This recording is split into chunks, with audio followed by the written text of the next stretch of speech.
दोस्तों, मनुष्य जैसे कर्म करता वैसा ही फल उसका इकट्ठा होता रहता है। कुछ लोग सोचते हैं कि उनसे बुरे कर्म बन गए तो उनकी सोच यह होती है कि वह आत्महत्या करके इस जीवन को खत्म कर लेंगे तो उन्हें इस दुख से मुक्ति मिल जाएगी। लेकिन ऐसे सोच रखने वाले लोग अज्ञानी होते हैं। वह यह नहीं जानते कि चाहे कुछ भी कर लो लेकिन कर्मों का फल तो भुगतना ही पड़ता है।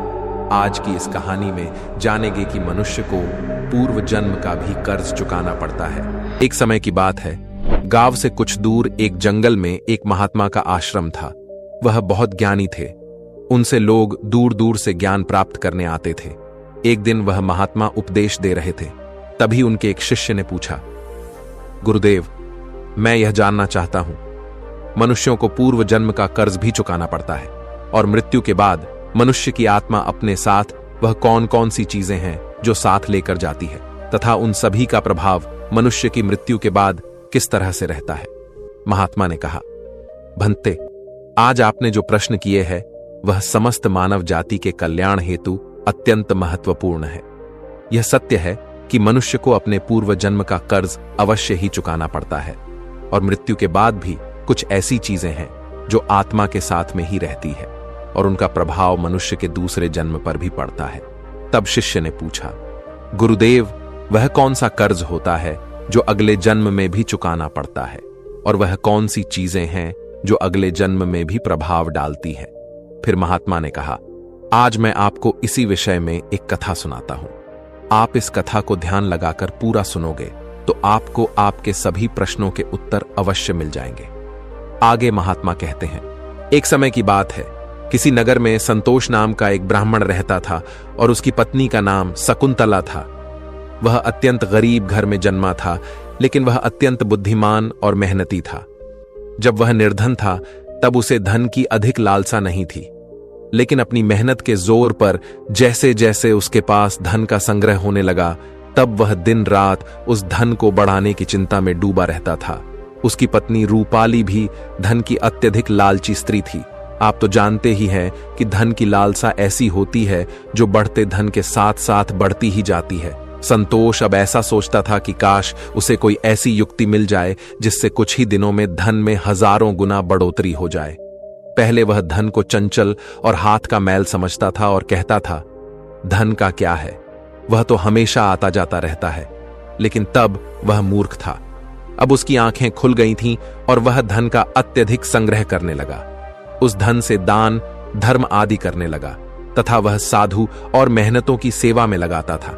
पहले उसकी ईश्वर में बड़ी ही श्रद्धा थी, किंतु समय बीतने के साथ साथ धन के लालच की भड़कती हुई ज्वाला ने उसके अन्य सभी सद्गुणों को भी जला दिया।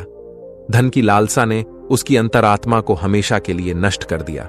पहले जब भी संतोष के द्वार पर कोई साधु महात्मा आते तो उसका मुख फूलों की तरह खिल उठता था, परंतु अब आदर सत्कार के समय मुख पर निराशा और मायूसी ही रहती थी। एक बार की बात है, संध्या का समय था। संतोष के द्वार पर एक साधु आकर रुके और बोले, हे पुत्र, मैं एक यात्री हूं और आगे हरिद्वार को जाना है। आज की रात बिताने के लिए साधु को स्थान मिल जाए तो अच्छा होगा। मैं बड़ी ही आशा से आपके द्वार पर आया हूं। उस साधु का मुख संतोष की मूर्ति था, आंखों में अमृत और मुंह में शहद सी मिठास, जिस कारण से संतोष का हृदय भक्ति भाव से भर गया। वह उन्हें प्रणाम करते हुए बोला, जरूर महात्मा जी, आपकी सेवा करना तो मेरा परम धर्म है। तब वे साधु मुस्कुराते हुए कहते हैं, बेटा, आजकल के समय में तुम्हारे जैसे भक्ति भाव वाले पुरुष बड़ी मुश्किल से ही मिलते हैं। इस संसार से धर्म का भाव ही जैसे उठ गया है। इस प्रकार से साधु के मुख से अपनी प्रशंसा सुनकर संतोष का हृदय खिल उठा। उसको ऐसा प्रतीत हुआ मानो उसे स्वर्ग में ही स्थान मिल गया हो। उसके होठों पर शब्द आ ही गए थे, लेकिन उन्हें दबा दिया और उनसे कहा, महाराज, अगर हम आप जैसे संतों की सेवा नहीं करेंगे तो इस मानव जीवन का क्या लाभ। ऐसा कहते हुए संतोष उन महात्मा को अपने घर के अंदर ले गया। जब उन्होंने घर में प्रवेश किया तब संतोष ने उनके स्वागत सत्कार में कोई कमी नहीं छोड़ी। खाने के लिए स्वादिष्ट भोजन बनवाया, नाना प्रकार की मिठाई बनवाई। उसके बाद दाल और सब्जियों में इतना घी डाला जैसे नदी की धारा में जल बहता है। भले ही संतोष उन महात्मा को इतने पौष्टिक आहार देने के पक्ष में नहीं था, लेकिन महात्मा की बातों में कुछ ऐसी शक्तियां थीं कि उसके वर्षों पुराने विचार चंद पलों में बदल गए, जैसे सूखी धरती पर एक दिन की बारिश से हरियाली छा जाती है। इस भक्ति भाव से महात्मा का दिल खुश हो गया। रात भर बातें होती रही, ज्ञान और भक्ति की चर्चाएं चलती रहीं। अंत में संतोष ने पूछा कि महात्मा जी, आप साधु कैसे बने? साधु ने हंसकर उत्तर दिया, बेटा, बुढ़ापा आ गया है, अब क्या सारी उम्र गृहस्थी में ही फंसा रहूंगा। कुछ हरि भजन भी तो करना चाहिए। ईश्वर कृपा से बहुत धन कमाया है, मेरे 3 पुत्र हैं और एक कन्या भी है। अब सारी धन दौलत उन्हें बांट दी है और अब तीर्थ यात्रा को जा रहा हूं। फिर कुछ समय के पश्चात संतोष ने साधु की तरफ देखा और पूछा, तो क्या आपने अपना सब कुछ बच्चों को दे दिया या अपने पास भी कुछ रखा है? तभी साधु ने उत्तर दिया, बेटा, मेरे हाथ में जो यह लाठी देख रहे हो, यह अंदर से खोखली है। इसमें मैंने 400 स्वर्ण मुद्राएं डाल रखी हैं। यात्रा में कभी कभी धन की आवश्यकता भी पड़ जाती है। यह कहते कहते साधु को नींद लग गई, लेकिन संतोष की आंखें जाग रही थीं। ये सारी बातें उसकी पत्नी रूपाली ने भी सुनी ली थीं। अब रात्रि का पहला पहर बीत गया था। वह बार बार महात्मा की लाठी को देख रहा था और मन ही मन कुछ सोच रहा था। अब उसके अंदर लोभ लालच की माया का संचार हुआ, किंतु उसकी अंतर आत्मा इस घृणित कार्य को करने से रोक रही थी। लेकिन वही मन की दुरात्मा स्वर्ण मुद्राएं पाने की जिद पर अड़ गई। कुछ समय तक इस संघर्ष में ही उसके मन का बुरा हाल हो चुका था कि तभी उसकी पत्नी उसके पास आकर बैठ जाती है और कहती है, स्वामी, आप किस गहरी चिंता में डूबे हैं? क्या आप भी वही कुटिल मंशा से सोच रहे हैं जो मैं सोच रही हूं? इस महात्मा ने तो अपनी खूब सेवा करवा ली है, अब इन्हें कुछ तो हर्जाना भरना पड़ेगा। तब संतोष कहता है, शकुंतला, मेरे मन में बड़ी ही दुविधा हो रही है। हमारा कर्तव्य है कि अतिथि की सेवा करें, किंतु अगर हम इनके धन को चुराते हैं तो पाप होगा। शायद हमें ऐसा नहीं करना चाहिए। तब उसकी पत्नी कहती है, अजी, आप कैसे फिजूल की बातें कर रहे हो? इस महात्मा की उम्र ढल चुकी है और क्या पता कब यह लुढ़क जाए। वैसे भी अब यह अनाथ हैं और अपना अंतिम समय बिताने के लिए हरिद्वार जा रहे हैं। आप अपने मन को मत रोको और इन स्वर्ण मुद्राओं को ले लो। मुझे लगता है ईश्वर भी यही चाहते हैं। इसी कारण से यह महात्मा यहां पधारे हैं और जो बात सबसे गुप्त रखनी चाहिए उसे ही आपको बता दी है। तब संतोष कहता है, ठीक है। अंततः लोभ ने धर्म को हरा दिया। संतोष ने लाठी उठाई, पर उसके हाथ पैर कांप रहे थे। उसकी अंतरात्मा ने एक बार फिर से बड़बड़ाना शुरू किया, लेकिन लोभ के दृढ़ हाथों ने उसे दबा दिया। तभी संतोष और शकुंतला ने लाठी खोली और उसमें से स्वर्ण मोहरों को निकाल लिया और उनकी जगह सामान्य लोहे के सिक्के भर दिए। अगले दिन सुबह महात्मा संतोष और उसकी पत्नी की विनम्रता पूर्वक आज्ञा लेकर स्नान आदि करके अपनी अगली यात्रा के लिए तैयार हो गए। किंतु अभी भी संतोष का दिल धड़क रहा था। उसे डर था कि कहीं साधु को शक ना हो जाए। इस ख्याल से उसका चेहरा पीला पड़ता जा रहा था, लेकिन महात्मा को इस बात की कोई खबर ही नहीं थी। वह तो हंसते हुए बातें कर रहे थे और रात की मेहमान नवाजी के लिए बार बार धन्यवाद दे रहे थे। अपितु जाते समय संतोष ने कहा, महात्मा जी, मेरे यहां संतान नहीं है। कृपया भगवान से प्रार्थना करें कि उनके जैसी ही हमारे यहां संतान हो जाए। वैसे तो हम पापी हैं, हमारी प्रार्थना ओए का कोई असर नहीं हो सकता, किंतु आप तो महात्मा हैं, भगवान आपकी बात जरूर सुनेंगे। तभी मंद मुस्कान के साथ महात्मा ने उत्तर दिया, सुनेंगे या नहीं यह तो वही जाने, लेकिन मैं तुम्हें आशीर्वाद देता हूं कि भगवान तुम्हें संतान दे। इतना कहकर वे महात्मा वहां से चले गए। अब जैसे संतोष के सिर से एक बड़ा बोझ हट गया था। उसे ऐसा लगा जैसे महात्मा के जाने के साथ ही उसके दिल से एक पत्थर हट गया हो। किंतु वे दोनों पति पत्नी इस चोरी के फल से नहीं बच सकते थे। यह बात संतोष का मन और मस्तिष्क भी अनुभव कर रहा था, परंतु वह इस चोरी के प्रकट होने से बहुत डरता था। चोरी का प्रकट होना प्रत्यक्ष था, किंतु उसका फल भविष्य के किसी पर्दे में चुपचाप छिपकर सही अवसर की प्रतीक्षा में था। मनुष्य वर्तमान समय के सामने भविष्य की परवाह नहीं करता है। वहीं दूसरी ओर जब वह महात्मा हरिद्वार पहुंचे तो उनका हृदय अत्यंत प्रसन्न हो गया। यहां साधु संतों को देखकर ऐसी प्रसन्नता हुई मानो उन्हें सभी देवताओं के साक्षात दर्शन हो गए हों। उनका मन ईश्वर भक्ति में लीन हो गया। फिर रात को महात्मा वहीं संतों के साथ आश्रम में सो गए।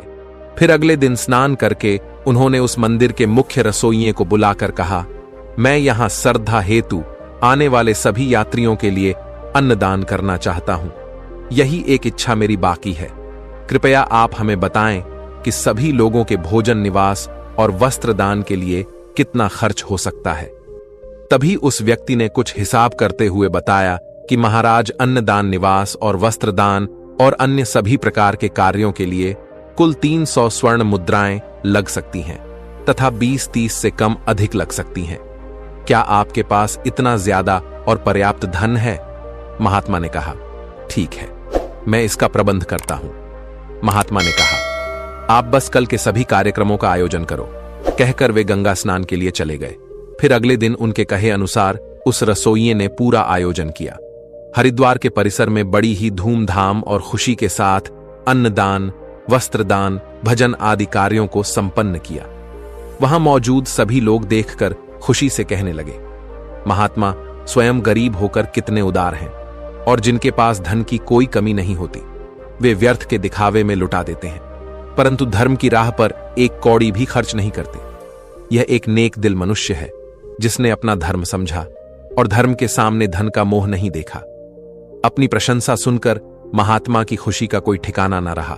उनका हृदय आनंद से प्रसन्न हो रहा था, किंतु दूसरी ओर उसका भाग्य रो रहा था। जब संध्या हुई, महात्मा ने अपने कमरे का दरवाजा बंद किया और लाठी को खोलकर देखा तो लाठी के अंदर लोहे के सिक्कों को देखकर उसका हृदय कांप गया। उसे ऐसा प्रतीत हुआ मानो वह कोई भयानक स्वप्न देख रहे हों। उसे अपनी आंखों पर यकीन नहीं हो रहा था। वह चाहते थे कि यह स्वप्न जल्द से जल्द टूट जाए, पर यह कोई ऐसा स्वप्न नहीं था जिससे नींद खुल जाए। उसने बार बार अपनी आंख मलमल कर देखा, पर सिक्के वहीं थे, लोहे के। अब उस महात्मा को थोड़ी ही देर में रसोइये को हिसाब करके उनका धन लौटाना था। उसने सोचा, अब क्या होगा? अपमान की छवि उसकी आंखों के सामने खींच गई। वह कहने लगा, हे प्रभु, आप मुझे क्षमा करें। महात्मा कांपते हुए खड़े हो गए। उन्हें अपमान का ख्याल अपमान से भी ज्यादा डरावना लग रहा था। अब उनमें इसे सहन करने की शक्ति नहीं थी। वे कुछ देर तक सोते रहे और उन्होंने अचानक से दरवाजा बंद कर लिया और साथ ही उम्मीदों के द्वार भी बंद हो गए। महात्मा ने चारपाई की रस्सियों को निकाला और उन्हें छत से लटका दिया। अब मौत दरवाजे पर खड़ी थी कि तभी महात्मा की अंतरात्मा ने उपदेश दिया। दिमाग ने भी सलाह दी कि यह तुम क्या कर रहे हो? आत्महत्या सबसे बड़ा निंदनीय कर्म है, ऐसा मत करो। पर निराशा ने हर तरफ से हरा कर रख दिया। महात्मा का चेहरा मृत व्यक्ति की तरह सफेद पड़ गया था। तब उसने चारपाई पर खड़े होकर अपनी गर्दन में फंदा डाला और कांपते हुए पैरों से चारपाई को ठोकर मार दी। वह महात्मा फांसी पर झूल गए और उसकी मौत हो गई। जहां सुबह बहुत सुखपूर्वक और शांत थी, लेकिन किसे पता था कि शाम इतनी दुखद होगी। कुछ ही समय बाद यह घटना का चारों ओर फैल गई। यह सब देखकर उस रसोइये ने ही महात्मा का अंतिम संस्कार किया और फिर से भगवान का नाम लेकर अपने काम में लग गया। वो महात्मा तो मर गए, लेकिन उनका आशीर्वाद अभी भी जीवित था। 1 साल के भीतर ही वह चोर ब्राह्मण संतोष के घर में एक पुत्र का जन्म हुआ। इस अवसर पर संतोष ऐसे प्रसन्न था मानो सारे संसार का धन उसे मिल गया हो। अब तो अंधेरे घर में प्रकाश छा गया था। उसके पैर धरती पर ना पड़ते थे। उसने बालक का नामकरण संस्कार बड़ी ही धूमधाम से किया। इस उत्सव के अवसर पर एक नगर भोज दिया गया। उस दिन संतोष ने अपनी सारी जिंदगी की कंजूसी निकाल दी और धन को पानी की तरह बहाया और बालक का नाम संकेत रखा गया। संकेत बहुत ही सुशील और भगवान का उपासक बालक था। उसकी तीक्ष्ण बुद्धि देखकर आश्चर्य होता था। लोग कहते थे कि यह कुल का नाम बढ़ाएगा। संतोष यह सुनकर फूला न समा आता था। इसी प्रकार 5 वर्ष बीत गए। संकेत शिक्षा ग्रहण करने हेतु आश्रम में गया। वहां भी उसके गुणों का विकास होने लगा। वह हमेशा अपनी कक्षा में प्रथम आया करता था। संतोष यह देखकर ईश्वर को धन्यवाद करता था, लेकिन कभी कभी जब उसे उस महात्मा के साथ अपने दुर्व्यवहार की याद आती तो उसके दिल में चुभन होती और उसकी आत्मा पर एक अनजाना सा डर छा जाता था। उसे बार बार अपने ऊपर गुस्सा आता था। वह अक्सर मन ही मन दुखी होते रहता और मन ही मन कहता कि मेरी बुद्धि कैसी खोटी थी, मैंने ऐसी मूर्खता क्यों की। लेकिन बीता हुआ समय उसके हाथ में नहीं आ सकता था। उसने स्वर्ण की 400 मोहरों को एक लाल वस्त्र में बांधकर संदूक में रख दिया और यह निश्चय किया कि वह उस महात्मा को वापस दे देगा। फिर उसने महात्मा की खोज शुरू कर दी। कई लोगों को भेजा, लेकिन वह उस महात्मा तक नहीं पहुंच सका। इतना समय बीत गया कि अब संतोष उस घटना को भूल गया, परंतु स्वर्ण मुद्राएं अभी भी एक लाल वस्त्र में लिपटी हुई उसी संदूक में पड़ी थी। समय गुजरता गया और संकेत अब 21 वर्ष का हो गया था। साथ ही उसे एक बीमारी ने जकड़ रखा था और संकेत के इलाज में काफी धन का खर्च हो रहा था। फिर एक दिन अचानक संतोष अपनी पत्नी शकुंतला और बेटे संकेत के साथ हरिद्वार के लिए निकल पड़ा। वहां पहुंचकर वे एक आश्रम में ठहरे। वहां संतोष को पता चला कि उनके बेटे संकेत का व्यवहार साधुओं जैसा हो रहा है। उसके अंदर वैराग्य आ रहा है। वह दिन रात साधुओं के डेरे में समय बिताता और जब भी किसी दीन दुखी या गरीब को देखता तो उसकी मदद करता था। इसे देखकर संतोष बहुत परेशान होता था, पर वह कुछ कर नहीं पाता था। संकेत उसकी इकलौती संतान थी। उसका मुख देखकर संतोष का क्रोध शांत हो जाता था। वह बहुत सोचता था, परंतु संकेत के इस स्वभाव का कारण उसे समझ में नहीं आता था। फिर दूसरे दिन संध्या के समय संतोष भजन कर अपने आश्रम की तरफ लौट रहा था कि रास्ते में एक बूढ़ा आदमी उसे रोता हुआ मिला। तब संकेत ने आश्चर्य से पूछा, भाई रोते क्यों हो? तब वह बूढ़ा आदमी कहने लगा, बेटा क्या कहूं, कहते हुए लज्जा आती है। अगर तुम जानना ही चाहते हो तो सुनो, मैं गंगा जी में डूबकर अपना जीवन समाप्त करने जा रहा हूं, क्योंकि मुझे व्यापार में घाटा हुआ है और मेरे सिर पर बहुत सारा कर्ज है। संकेत कहता है, पर यह तो छोटी सी बात है।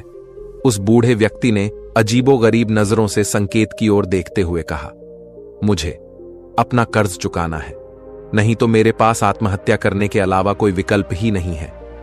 तब संकेत कुछ देर तक चुप रहा। यह मौन उस दुर्भाग्यशाली बूढ़े व्यक्ति के लिए एक उम्मीद बन रहा था। उसके आंसू थम गए और फिर संकेत ने पूछा कि महाराज, आपको कितने धन की आवश्यकता है? कृपया आप हमें बताएं दोस्तों। जब इंसान निराश हताश होता है तब उसे हर कदम पर उम्मीद नजर आती है। उस बूढ़े व्यक्ति ने हिसाब लगाकर जवाब दिया और कहा कि मेरे सिर पर लगभग 400 स्वर्ण मुद्राओं का कर्ज है।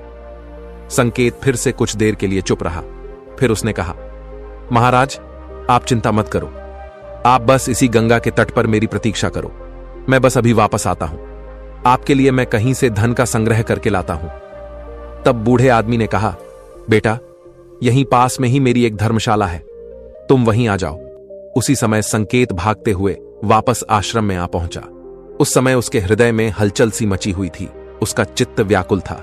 वह चाहता था कि जितनी जल्दी हो सके बूढ़े बाबा का संकट दूर कर दे। उसे दिव्य शक्ति ने विश्वास दिला दिया था कि इस बूढ़े बाबा की सहायता करना मेरा धर्म है। वह एक विशेष भावुकता के साथ अपने आश्रम पर पहुंचा। तब उसके माता पिता कहीं बाहर गए हुए थे। अब संकेत का रास्ता साफ हो गया था। उसने संदूक पर जो ताला लगा हुआ था उसे एक पत्थर से तोड़ दिया। फिर संदूक को खंगालना शुरू कर दिया। निराशा ने अपनी जगह बना ली थी, लेकिन आशा ने बंधन बांध दिए थे। तभी अचानक आशा की एक किरण नजर आई। संकेत के हाथ में वह लाल वस्त्र आ गया। उसने उसे कांपते हाथों से खोला और उसका दिल कमल की तरह खिल उठा।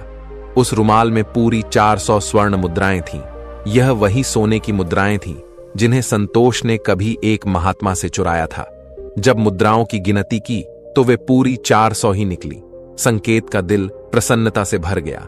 उसने वह मुद्राएं अपनी जेब में डाली और वस्त्र को वापस संदूक में रख दिया और अति उत्साह के साथ उसी बूढ़े बाबा के पास जा पहुंचा और उन्हें वह मुद्राएं दे दी। दोस्तों, हर व्यक्ति को पूर्व जन्म का कर्ज चुकाना ही पड़ता है। यह बूढ़े बाबा वही रसोइये हैं जिन्होंने उस महात्मा का अन्नदान और भंडारे का आयोजन किया था, किंतु उनके आत्महत्या करने के कारण इनके ही धन की हानि हुई थी। और संकेत वही महात्मा है जो संतोष के घर में जन्म लेकर अपना कर्जा चुकाकर मुक्त हुआ है। दोस्तों, अब आगे सुनो। होनी को कुछ और ही मंजूर था। जब संकेत वापस लौटा तो उसके मन में एक अनोखी शांति थी, मानो कि उसका जन्म इसी कार्य को पूर्ण करने हेतु हुआ था। अब उसकी बीमारी ने उसके ही प्राणों की आहुति ली। वहीं जब दूसरे दिन सुबह यह बात संतोष और शकुंतला को पता चली कि उनका पुत्र मृत्यु को प्राप्त हो चुका है, तो इस दुख के कारण उनका हृदय अत्यंत पीड़ा से भर गया और निराशा के साथ उन्होंने भी अपने प्राणों को त्याग दिया।